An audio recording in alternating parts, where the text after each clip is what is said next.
मेंढर में एक हादसा पेश आया है जिसमें एक वृद्ध व्यक्ति पर चाकू से हमला किया गया। मामला मेंढर के संगाला इलाके का है, जहां पर दो लोगों के बीच कहासुनी होने के बाद विवाद इतना बढ़ गया कि युवक ने वृद्ध पर चाकू से हमला कर दिया, जिसमें वो बुरी तरह से घायल हो गया है। घायल की पहचान मोहम्मद हुसैन पुत्र मंडू निवासी गोलद मेंढर के तौर पर हुई है और उसके इलाज के लिए मेंढर के उप जिला अस्पताल में उसे भर्ती कराया गया है।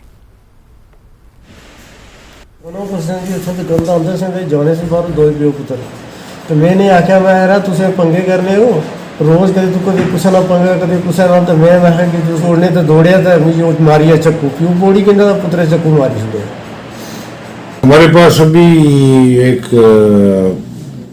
ओल्ड एज जो नेम आइडेंटिफाइड हुआ है Mohammad Hussain son of Mahandu age 75 year R O. गोलद।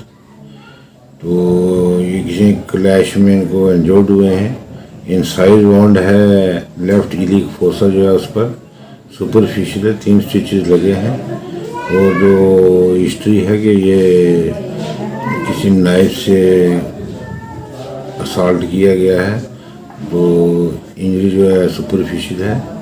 तो पेशेंट अंडर ट्रीटमेंट है और स्टेबल।